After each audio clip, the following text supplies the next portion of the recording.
certainement se déplacer à Yaoundé, surtout un jour de rentrée scolaire comme celui-ci, et ça va certainement être le cas pendant toute l'année scolaire, est très difficile. Qu'est-ce qui peut chaque année relever les limites en termes de mobilité urbaine? Jean-Jacques, vous voulez que nous soyons redondants et finalement ennuyeux on va souffrir pour l'ensemble des auditeurs qui nous écoutent. Mais puisqu'il s'agit d'une préoccupation sociale, nous allons aucunement nous débiner de notre rôle de pédagogue républicain. La problématique des transports publics pose ici un déficit de quelques données qui devaient être en amont conjuguées afin que ce secteur soit des plus rentables et profitables pour l'ensemble des Camerounais. Entre autres données qui devraient être mises ici en relief, nous devons d'abord noter le civisme des populations. Deuxièmement, l'état des routes. Troisièmement, le déploiement sécuritaire des forces de maintien de l'ordre. Commençons par l'incivisme de nos compatriotes. Vous savez, aujourd'hui, l'air est à la débrouillardise tous azimuts.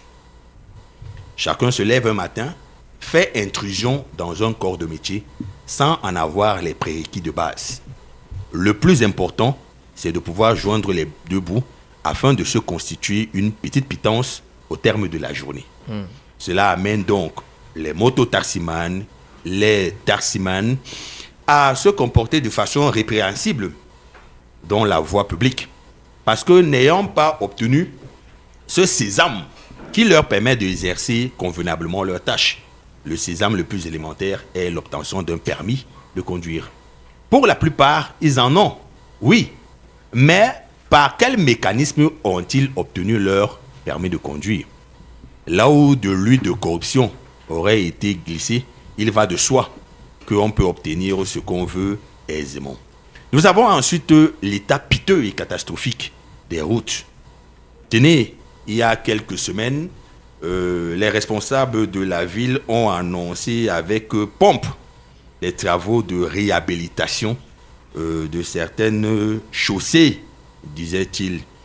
Mais au regard des désagréments que ces travaux ont enclenchés en cette période de cause, on en est à poser sur la table la problématique de la programmation, même comme instrument de management dans notre pays. Absolument. Il est inadmissible que nous soyons en saison de pluie, inadmissible que nous soyons en veille de période électorale, inadmissible que nous soyons en veille de rentrée scolaire et qu'on décide d'enclencher des travaux de cette nature.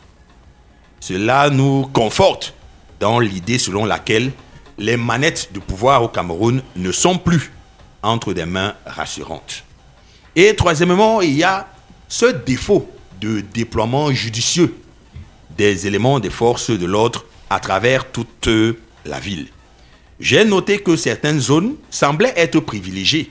Et lorsque vous y allez, vous voyez 4 à 5, 6 policiers qui sont rassemblés là tout autour d'un carrefour, à la différence d'autres zones qui sont quasiment reléguées au second plan. Vous allez juste voir une dame coquette qui a dû emballer simultanément sa poitrine aguicheuse et son postérieur envoûtant. C'est un bon observateur. Oui, mais c'est ce que nous voyons au quotidien. Et je pourrais même prétendre ici que c'est également l'un des éléments, peut-être mineurs, des embouteillages. Vous voyez? Non, ce n'est pas négligé. Non, c'est pas négligé. Vous savez que la fondation Jane Andossi, ça veut dire qu'il y a au moins 12% des accidents qui sont causés par les filles au bord de la route. Voilà. Plus, Jean-Jacques, vous devez être prudent tout à la fois devant votre volant, mais également à côté de ce qui se passe autour de vous. Et il n'est pas indécent de jeter un regard observateur, pas admiratif, mais observateur sur la silhouette de celui qui incarne les forces de maintien de l'ordre. Alors, j'étais en train de noter qu'il y avait une inéquité, une inégalité dans le déploiement de ces forces. Donc, autant d'éléments se conjuguent et finalement laissent dans un état déplorable le système de transport public dans notre pays. Quitte à devenir redondant, on n'a pas le choix parce que la situation n'a toujours pas été réglée jusqu'à présent. Francis Bonga, le problème, c'est quoi? Vous avez vu ces files de Camerounais qui attendent désespérément un taxi. Vous avez des embouteillages en même temps. Il n'y a pas un système de ramassage des populations, un système de transport urbain adéquat. Le problème, c'est quoi? Le Cameroun n'a-t-il pas les moyens? Le problème, c'est d'abord l'incompétence de ceux qui nous dirigent. Le problème, c'est la longue période d'hibernation que notre pays a connue, où les gens pensaient qu'il fallait passer plus de temps à rester cloîtrés dans les bureaux, à faire tout sauf le travail pour lequel ils ont parfois été choisis. Le problème, c'est justement ce que nous dénonçons depuis des lustres. Quand quelqu'un vous parle de 43 ans d'un régime qu'on appelle le renouveau, et que la personne vous dise qu'en 43 ans, il n'y a rien eu, c'est qu'en réalité, ce sont des choses élémentaires qui auraient pu être faites. Souvenez-vous qu'il y a un monsieur qui est arrivé à Yaoundé il y a quelques années qu'on a baptisé Jack Bauer. Ce monsieur, à lui tout seul, a montré qu'on pouvait effectivement travailler. Il a ouvert là où c'était fermé. Il a cassé les maisons qui étaient mal construites. Il a cassé ceux qui étaient sur la voie publique. Il a quand même essayé. Il a créé des ouvertures. Et je vous promets que si on avait eu 2 ou 3 messieurs comme celui-là, on n'aurait pas les problèmes d'embouteillage. Parce que jusqu'à présent, il y a des personnes qui continuent à être domiciliées sur les emprises de route. Essayez seulement de faire le tour. Il y a des gens qui se sont construits sur, c'est-à-dire, vous voyez bien la route, parfois sur les servitudes. Et ce n'est pas normal. Comme vous savez, dans un quartier comme Biémassi, qui est un quartier qui a été pensé avant l'arrivée du renouveau, vous comprenez qu'on avait respecté le plan cadastral. C'est-à-dire que quand vous arrivez, prenez même le plan de masse. Je ne sais pas où vous habitez Jean-Jacques, mais allez voir, je ne sais pas moi. T'es cassé, c'est ça? Bon, t'es cassé. Allez voir le chef du quartier qui vous donne le plan, c'est-à-dire le plan de masse de votre quartier. Vous allez vous rendre compte que vous, Jean-Jacques, là où vous habitez là, derrière votre maison là, il y a une emprise, c'est-à-dire qu'il y a ce qu'on appelle une servitude là. Absolument. Et c'est des servitudes qui peuvent aider justement pour décongestionner quand c'est trop touffu sur les principales.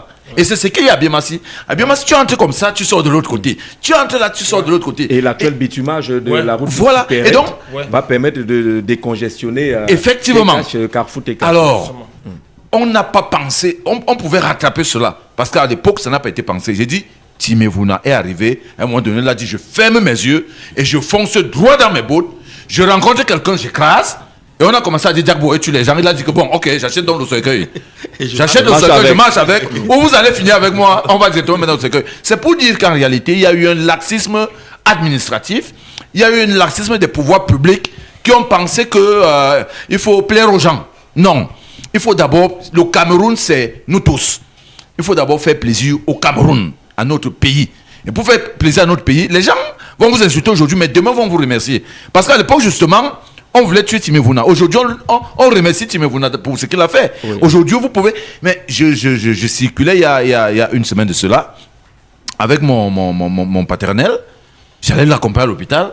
Et quand nous sommes arrivés au niveau d'Anvoga-Tarnamba, là, peu avant on les voit, on a pris à droite pour ressortir au niveau de Voirie, de Total Voirie. Oui. Et lui qui n'est pas venu à Yaoundé depuis, il m'a dit, ça passe là? J'ai dit, ça passe. Il m'a dit, c'est pas possible. Il me dit non, marcher souvent ici à pied, c'était une piste pour aller, machin, tout ça. Et donc, il était émerveillé de savoir qu'on a pu exploiter cet espace et que désormais, la route passe. Et ça décongestionne. De l'autre côté, ça circule, ici, ça circule. Alors, pourquoi est-ce qu'il y a les embouteillages? Les embouteillages, parce qu'effectivement, les gens pensent qu'il faut faire plaisir aux gens. Oui, il faut faire plaisir aux gens, mais il faut d'abord faire plaisir au Cameroun. Le Cameroun, c'est nous tous. Et aujourd'hui, apprenons à travailler même pour que les autres en bénéficient. C'est-à-dire, travaillons pour que ce qui vient derrière nous... Si nous, on n'a pas pu, il faut que les autres puissent bénéficier de cela.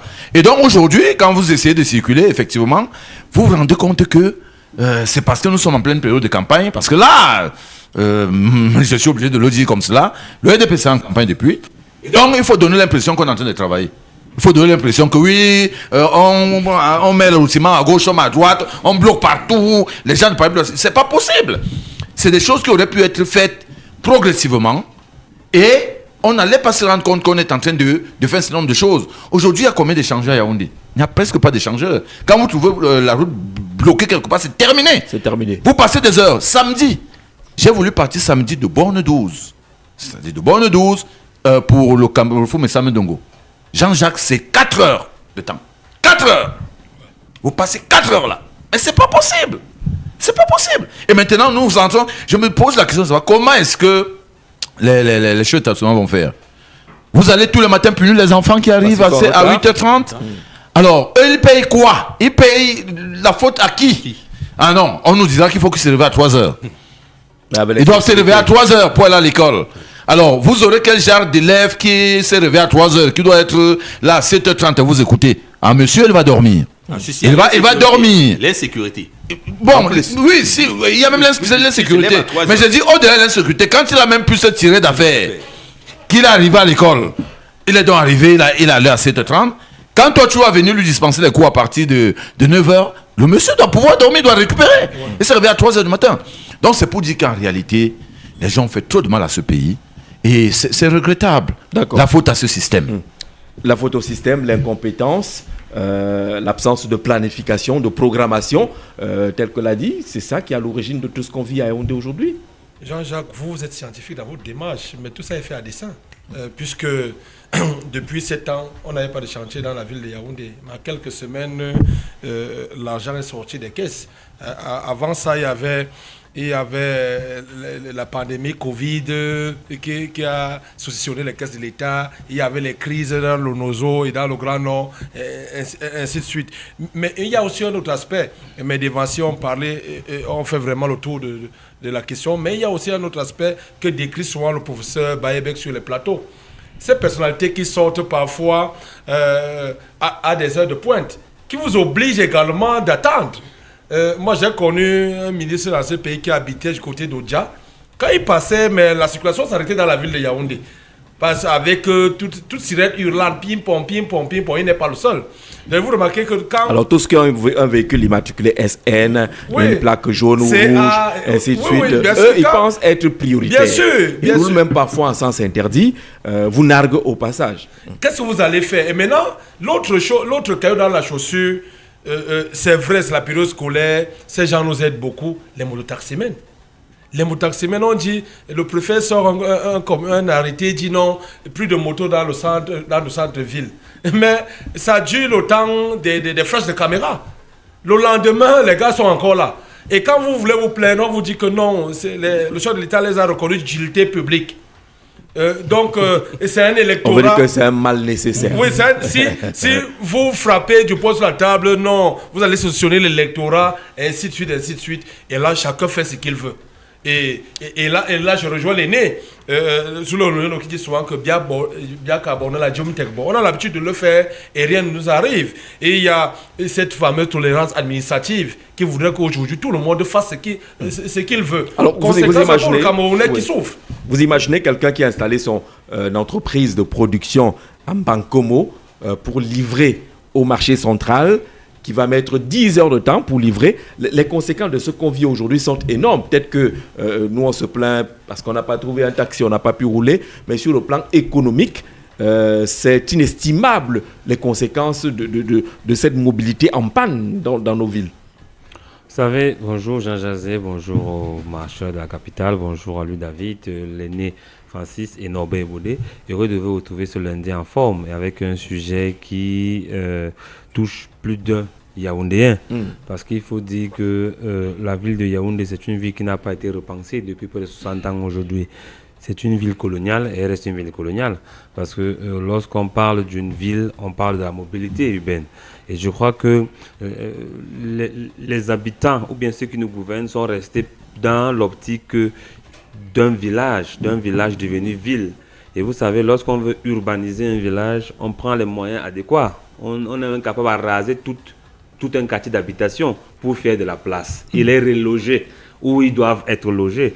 Parce que la ville ne se limite pas à avoir les bâtiments. La ville se limite aussi dans son cadastre. Ça veut dire quoi? Ça veut dire qu'on doit identifier les zones d'habitation. Et les zones d'habitation, généralement, sont des banlieues. pour libérer l'espace urbain où les gens doivent circuler, où les gens doivent vivre. Parce que si vous... C'est pour ça que les autres capitales aujourd'hui sont en train de construire une nouvelle ville.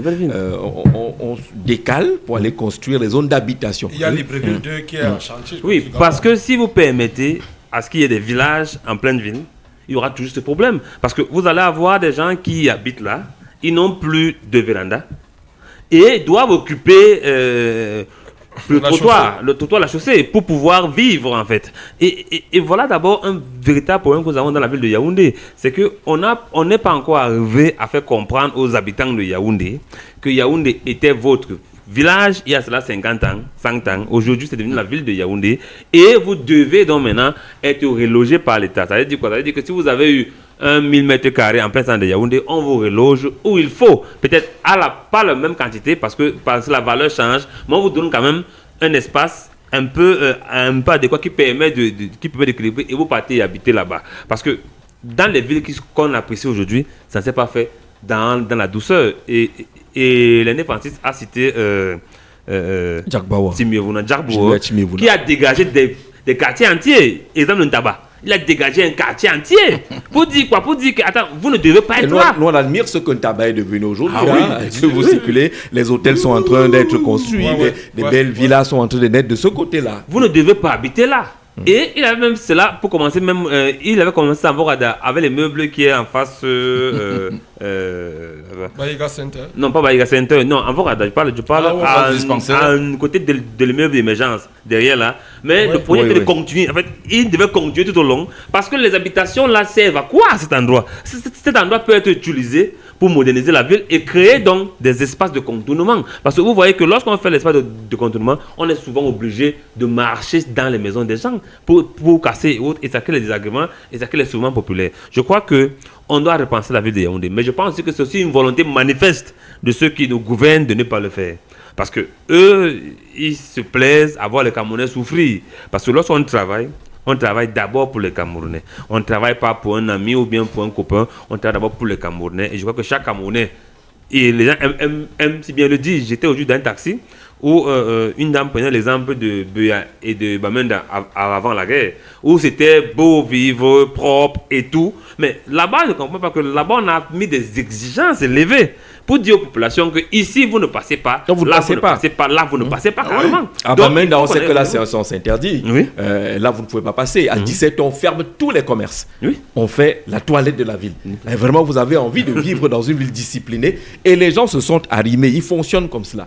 Et on vous dit votre commerce ne doit pas déborder là et ça ne déborde pas.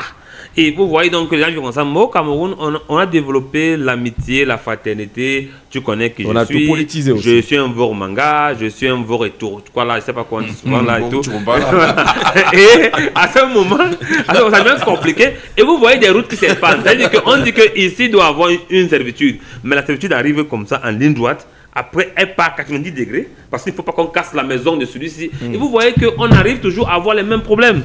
Et le problème des changeurs dans la ville de Yaoundé. Les changeurs simplifiés. Les changeurs simplifiés, ce sont les slogans. Pourtant, le relief de Yaoundé est si prêt. Vous avez une ville montagneuse.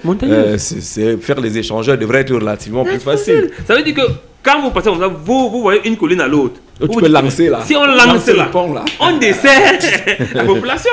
Donc pas besoin de faire même des exercices simplifiés, mais on peut lancer la ville. Les autres circulent en haut, d'autres en bas, et ça va décongestionner la ville. On va pouvoir vivre aisément et circuler aisément dans la ville de Yaoundé. Les questions de mobilité urbaine restent toujours d'actualité. Vous avez quand même les petites routes là qui existent, et puis les parkings, les sabots qui vous guettent à chaque fois que vous vous déplacez. Mais au-delà, il y a le système de transport, le système de transport urbain pour les gens comme nous là. Nous on a connu la Sotuc, non ben c'est pas de ma faute. Si tu n'as pas connu la Sotuc, tu vas pas payer le ticket de 50 francs pour partir d'Obili à Tongolo au feu Mbala 2, vous n'avez pas connu cela. Mais malgré des annonces fortes faites par plusieurs ministres en charge des questions de transport et de développement urbain, on n'a toujours pas vu se développer le transport urbain.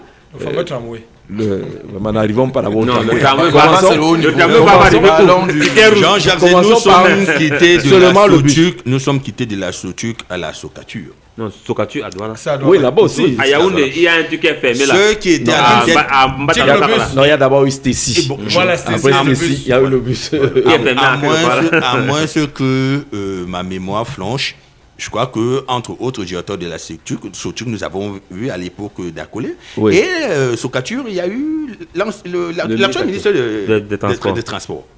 Socature est privé. Oui, oui, Et oui, voilà. oui, La oui, La oui, Socature à Douala est privée. oui, privé. Et c'est Privé. là-bas que moi je partais sur interview Ngalé. Oui, privé. Ngalé Jean-Jacques, il y a des l'époque. il y a des entreprises privées qui sont d'utilité publique. Oui.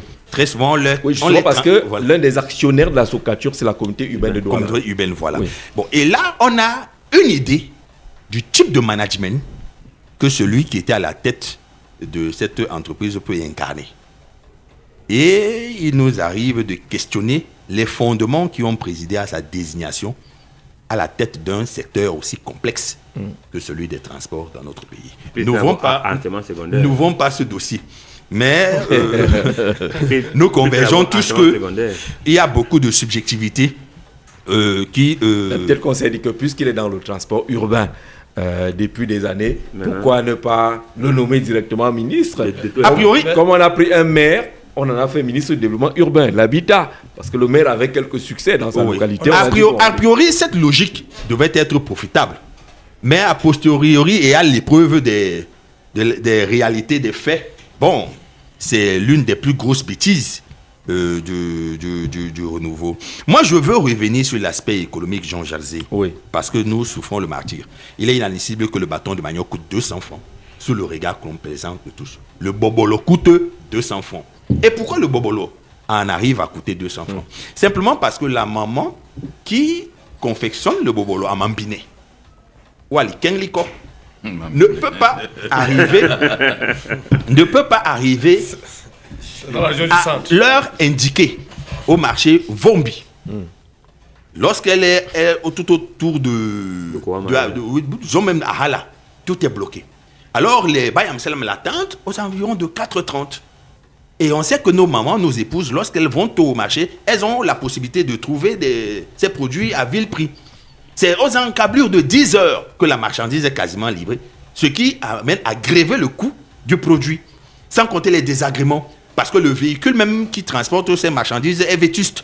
Entre eux, il y a des petites pannes, et sur la Et le route, carburant coûte cher. il y a le carburant, et il y a ces rapaces Saint-Mange-Mille, les policiers. Ah, ils Vous ne voyez? perdent pas. hein. Voilà, donc tout cet engrenage infernal finit par avoir un impact négatif sur le circuit économique dans notre pays. Et fort opportunément, le président du patronat camerounais, Célestin Tawamba, a rédigé une missive il y a quelques semaines Ouais. qui avait une vocation de plaidoyer adressée à l'ensemble des candidats en lice pour jeter un regard sur leur devoir d'impulser des dynamiques nouvelles afin que l'économie de notre pays soit up-to-date, c'est-à-dire que débarrasser des oripeaux de certaines pratiques préjudiciables.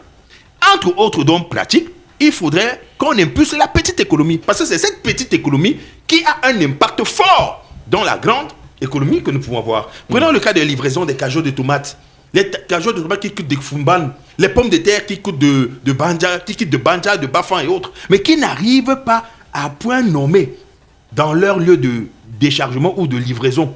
Parce que la route, je dis rien que la route, serait préjudiciable. Bon, on se demande vraiment si nous sommes... ne disons pas ce que nous voulons dire. Non, non, nous sommes gouvernés et bien gouvernés parce que les gens ont refusé de faire l'extension du Cameroun depuis 2004-2005. Parce qu'il faut dire que 20 ans aujourd'hui, on fonctionne toujours sur le recensement de 2005. Il y a un recensement en 2026 qui est annoncé. Et ça, il y avait C'est le pas le recensement premier. annoncé en 2015, C'est non, en depuis 2010, 2015, 2018, 2022, 2018. 2023, aujourd'hui 2026. Oui. Et vous avez donc des gens qui fonctionnent sur le recensement de 2005. Et c'est pourquoi vous voyez, lorsqu'on ouvre une route, on est fier que non, on a ouvert une route à 2 voies. Si 2 mois après, elle est impraticable. Parce que on ouvre la voie sur le nombre de personnes qu'on avait en 2005. Donc on sait qu'en 2005, bon, était une forêt. Donc en fait, si on met une route là-bas à 2 voies, C'est facile parce que c'est information. On oublie que, on croit aujourd'hui, à peu de 2 millions d'habitants. On ne voit pas cela. On ne voit pas que la ville de Nkondongo a augmenté en population. Parce qu'il n'y a pas un socle sur lequel on se base pour faire l'évolution de la ville. Du coup, on a l'impression qu'on rame à contre-courant dans le développement urbain parce qu'on n'a pas les chiffres. On vous dit encore que Yaoundé a 2,5 millions d'habitants. Je veux comprendre, je veux vraiment accepter cela, mais rendons-nous à l'évidence. On n'a pas les chiffres pour le développement, même là, les chiffres pour l'électorat. On vous Oui, dira que voilà, telle région a plus de ci ou de ça. Oui, ça plus parce que les gens qui sont inscrits, les gens qui sont inscrits, en fait, pour l'électorat, on compte. Il y a donc un ensemble de dysfonctionnements qui justifient ce qui se passe aujourd'hui. Si vous n'avez pas des chiffres réels sur la démographie, vous n'avez pas le taux de croissance urbaine, vous n'avez pas un taux de ci ou ça, c'est bien difficile de manager la ville à partir de ce moment-là. Tout ce qu'on peut faire, c'est la bricole, répondre comme on répond aujourd'hui. Je suis passé par le quartier du lac aujourd'hui, j'ai vu le saupoudrage qui a été fait il y a quelques semaines, qui est déjà en train de céder, parce que vous avez l'eau de ruissellement qui revient passer par là et lessive ceux qui avaient été posés là comme ça. Le ciment. C'est du ciment. Ciment et béton. Ils font comme si coulait le sol. Voilà. Déjà, quand on parlait du lac, il n'y a que les personnalités à cet endroit. Voilà. Et quand ces personnalités sortent le matin, vous autres, vous attendez. Vous avez l'Assemblée nationale qui est là, vous avez le quartier général qui est là, vous avez toutes les grandes institutions. Et que la route au moins soit bonne. Mais quand vient mettre le ciment, dès qu'il pleut, parce que cet endroit-là, j'ai vu comment l'eau de ruissellement est en train de creuser ce qui était difficile à cela 2 mois, au grand maximum. On est en train de retomber dans les mêmes travers finalement. Et vous qui avez peut-être un véhicule, vous êtes obligé tout le temps d'appeler le mécano que non, le pont s'est cassé. Donc il y a trop de désagréments, aussi bien sur le matériel roulant que sur les aides. Alors ça veut dire que Francis Bonga, la ville de Yaoundé, telle qu'elle se présente aujourd'hui, qu'on bloque toutes les routes, qu'on fasse semblant de bitumer, tout cela, on est bien loin de la solution. Oui, on est très très loin de la solution. Je crois qu'il y a eu... Le problème que nous avons aussi, c'est que nous sommes un pays de grandes annonces. Un pays de grandes annonces. Moi, je connais on vous annonce des choses. Vieux Cameroun Tribune des années 90 qui parlait de tramway. Oui, mais je vous dis que c'est un pays de grandes annonces. On vous a parlé d'une voie de contournement qui relierait tous les quartiers d'extrémité. C'est-à-dire Tinga, Nkwabang, et qui... Mais vous allez voir ça quand? Tous les jours, les grandes réunions, où on les arachides de haute, on est marche. Tous les jours, grandes réunions, arachides, machin, puis vous passez dans la chambre d'à côté pour prendre de l'argent. Ce n'est pas possible. On ne peut pas continuer comme cela.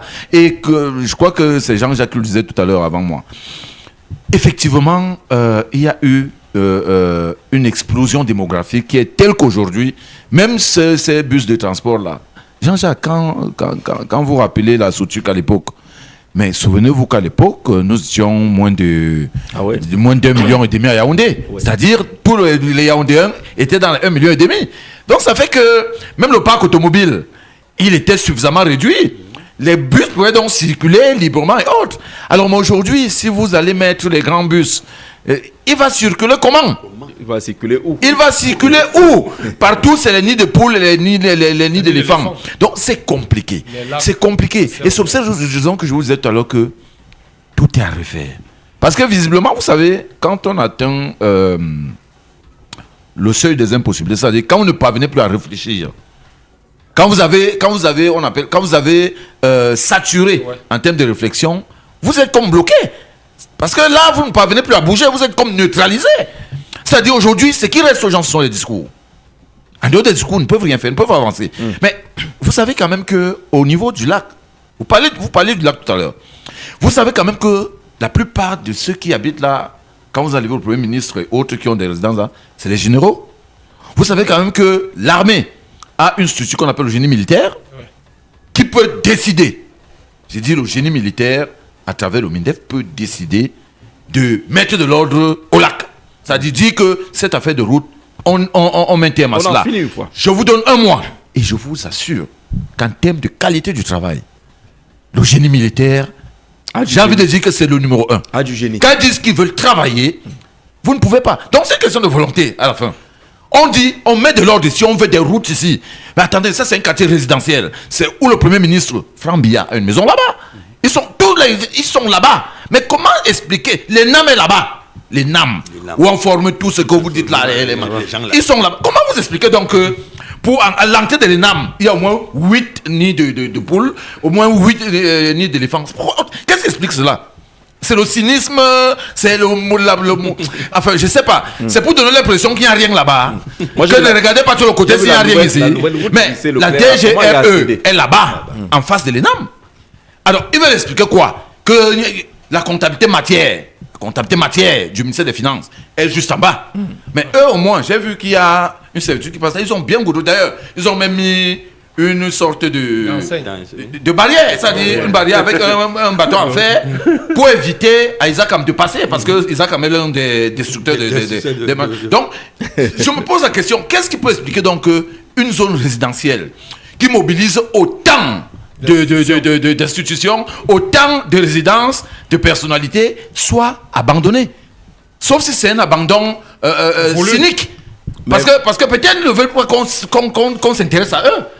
Mais c'est vous pas avez, possible. vous avez à 2 pas de là le monument de la réunification. Bien évidemment. Qui devrait être l'une des vitrines. Jean-Jacques, autre Touristique curiosité, historique. effectivement. Prenez l'embranchement Qui va à du l'ambassade de monument, France. qui va à l'ambassade de France. C'est la catastrophe.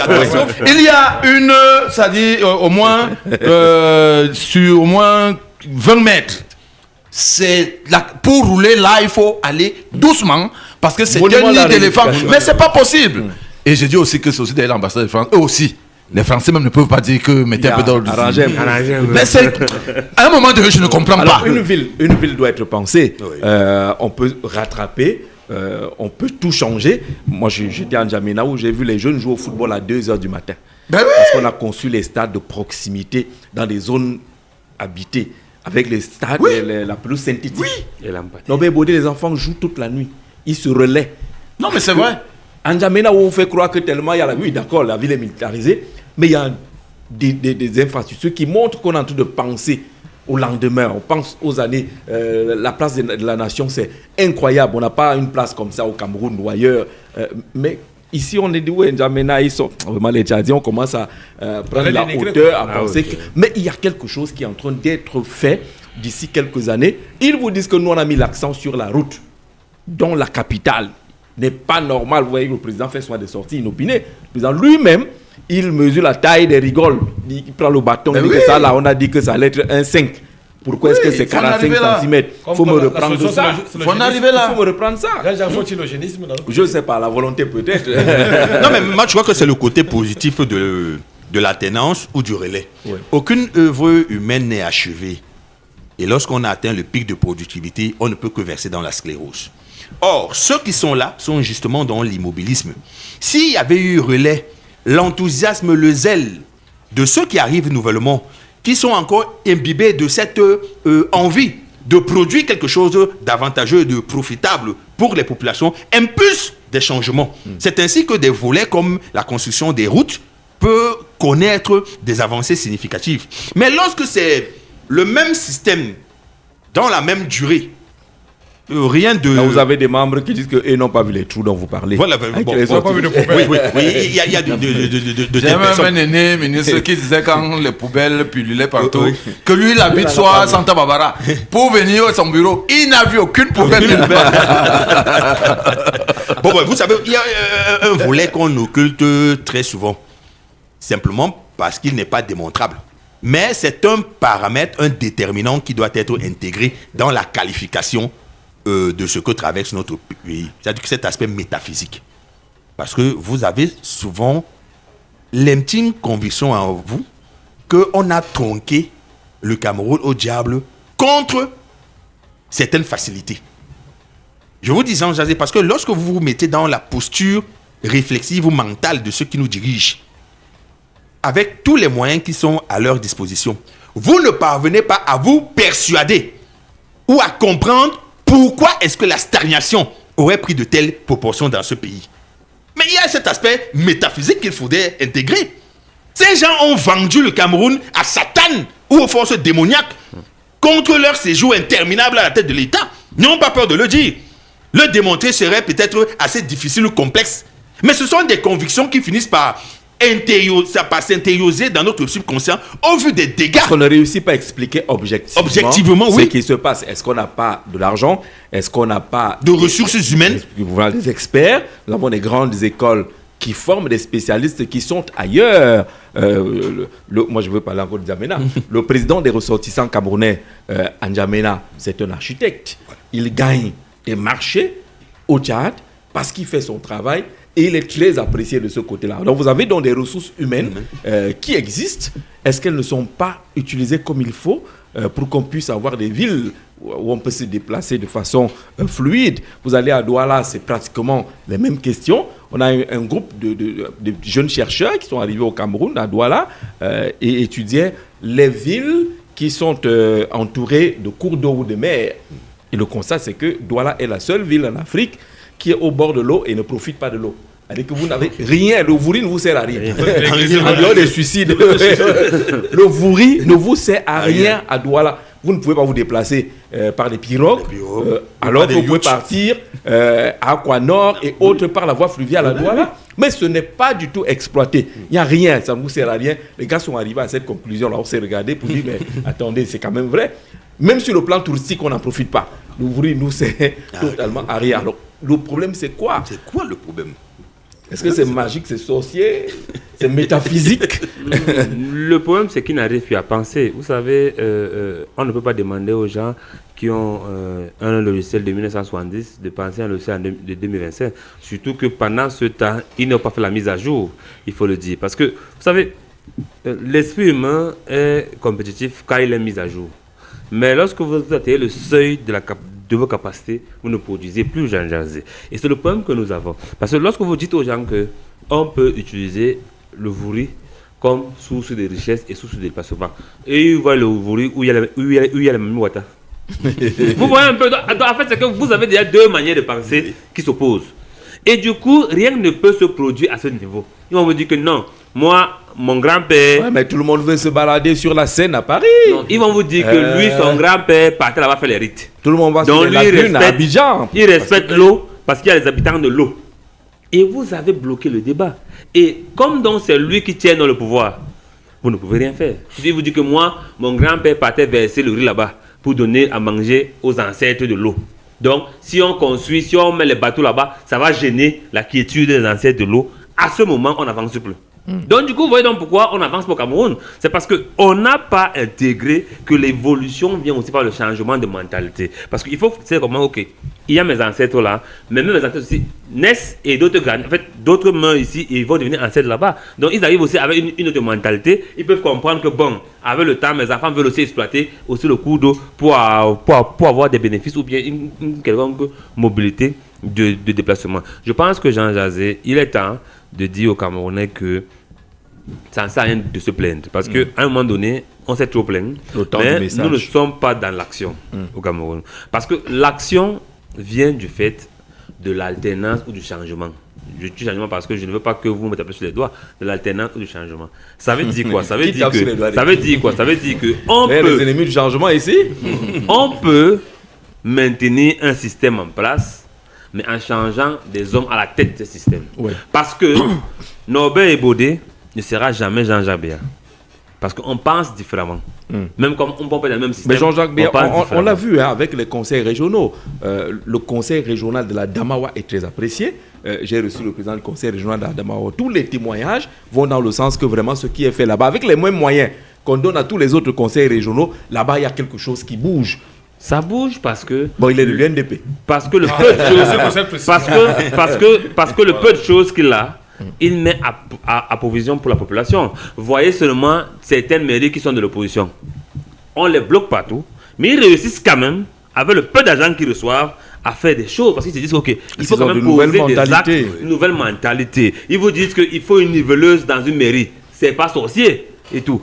On a 100 millions de dotations de décentralisation. Orientons ça dans la niveleuse, qui est un projet pérenne et qui va permettre à desservir dans l'arrondissement. Mais vous avez les gens qui vont vous dire sur cet aspect, on va quand même le dire parce que c'est l'information. Le candidat Cabral Libi propose d'équiper toutes les 360 communes en matériel de génie civil et de génie rural. C'est-à-dire qu'avec 350 millions, Vous avez une niveleuse, vous avez, comment on l'appelle, une pelle chargeuse, vous avez un camion plein, vous avez un bulle, comme ça qu'on l'appelle ça, il y a un 5e. Donc avec 350 millions seulement, vous avez tout l'équipement nécessaire qui permet qu'on n'attende pas que Yaoundé vous envoie la régie du ministère des Travaux publics pour aller s'embrouiller sur... Ça fait combien de temps là, Orgazi, entre Doumentang et Nguelemenduka? Moins de 20 km, c'est une vingtaine de kilomètres. Ça fait combien de mois on vous dit que c'est la régie qui tourne en rond, Alors que le secrétaire d'État charge des routes et de l'Est. La régie du ministère des Travaux publics, pas de Yaoundé. Pas de Yaoundé pour aller... des routes. Non, justement, c'est ça. Si on laisse les communes gérer cet aspect en leur donnant les moyens, même si c'est 1 milliard par commune aujourd'hui, on vous donne la possibilité d'avoir ce matériel-là, on n'aura pas ce genre de problème. On n'aura plus ce genre de problème. En tout cas, on laisse ceux qui sont en campagne électorale venir nous faire des propositions. Je rappelle à ceux qui veulent nous joindre par la voie de la connexion Internet que c'est un peu difficile. On va faire des appels directs au 6 91 94 38 29, au 6 75 14 90 16, au 6 93 62 38 28, au 6 76 78 06 53, les codes d'accès que vous connaissez, mais on va faire des appels directs pour être plus sûr. On a quelques petits cas précis.